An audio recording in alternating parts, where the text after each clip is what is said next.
Every one of us wants to learn more so that we can better take care of ourselves and our families and become great messengers of what we love, knowing that we are part of something that is perhaps bigger than ourselves. Yes, you are the messengers. You are taking the mission of Young Living to the world, the destiny of Young Living. Do you feel your own destiny emerging?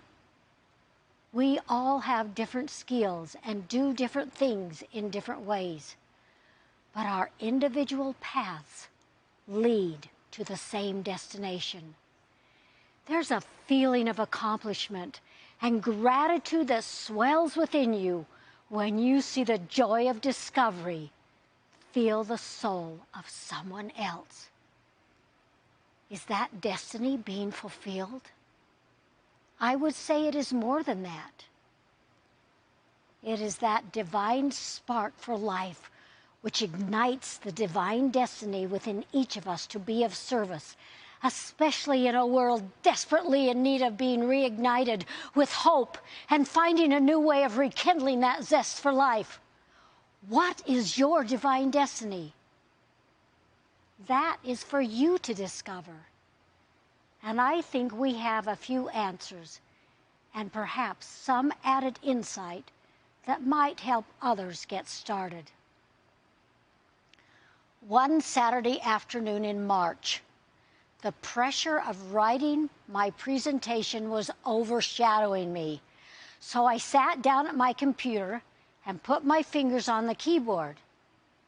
It had been snowing all night, so there was a blanket of whiteness over everything, which created a mystical look that caused my mind to wander off into dreamland.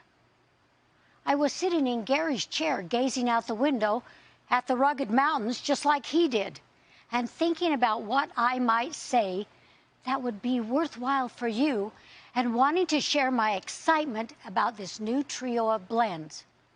But I couldn't get my brain going.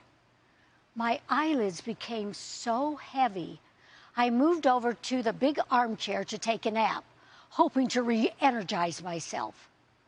I told Gary that I needed some help because I couldn't get started and asked for some of his brain power.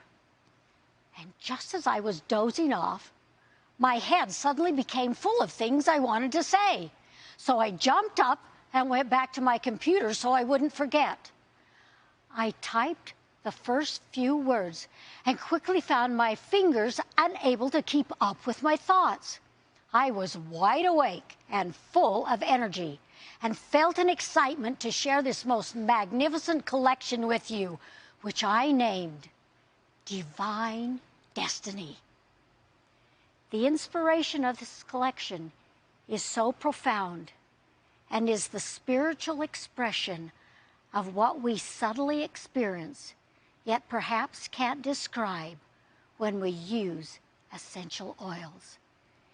Gary discovered this when he first started learning about essential oils in France.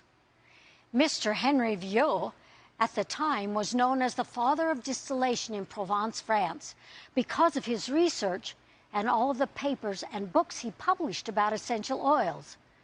Jean-Noël Landel, Gary's business partner, had been trying for about 5 years to get Gary an audience with Henry Viau. The day finally arrived when Mr. Viau was invited to dinner at Jean-Noël's home while Gary was there. However, Mr. Viau spent the entire evening speaking French with Jean-Noël, while Gary spoke English with Jane, Jean-Noël's wife. To Gary's frustration, it appeared that Mr. Viau had no interest in talking to this over-anxious American. But just as Mr. Viau was getting ready to leave, he turned to Gary and in perfect English asked what Gary thought about essential oils. The question was so unexpected that Gary just blurted out without thinking, "I believe that essential oils are the closest, most tangible substance to God on earth." Mr. Viau, with a deep, penetrating look, stared into Gary's eyes, slammed his hand down on the table and said emphatically, "You are right, and any man who adulterates them should be treated like a criminal." It was because of this answer that Gary was invited to come up on Mr. Viau's mountain, which began a whole new chapter of learning for Gary. It was a glorious time for him, and as their friendship grew, so did Gary's knowledge as he learned the art of distillation. What was Mr. Viau thinking? What had he discovered about the oils after spending so much of his life distilling, researching, and analyzing their characteristics? Obviously, he had strong feelings about oils being adulterated when he told Gary that anyone who would do such a thing should be treated like a criminal. What was Gary's inner knowing that caused him to say that essential oils are the most tangible substance to God on earth? That's quite a powerful statement and is very thought-provoking, with an understanding that can only come from experience and self-discovery from using essential oils. Was this Gary's destiny to discover the unseen properties of the oils that could open up our awareness and unlock the hidden recesses of knowledge that hold negative thoughts and feelings that could block individual progression towards life's purpose? Gary was excited and wanted to share this unknown world and these unexpected discoveries he had made with everyone. Sadly, too many people weren't ready, and Gary was greatly criticized when talking about the spiritual and emotional aspects of the oils. So Gary and I decided we would just be quiet and let people make their own individual discoveries. But as time went on, more and more people began to speak out about the unseen and how the oils uplifted them and expanded their awareness. We were amazed at the stories, and I often saw that look of knowing on Gary's face as he quietly smiled and listened. Destiny?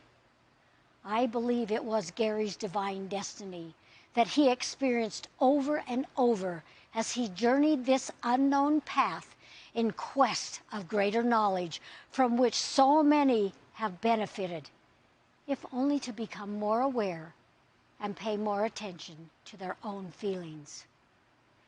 There is a world of possibilities to be discovered in each person's own time. Surely a journey into the unknown, but which often seems rather familiar.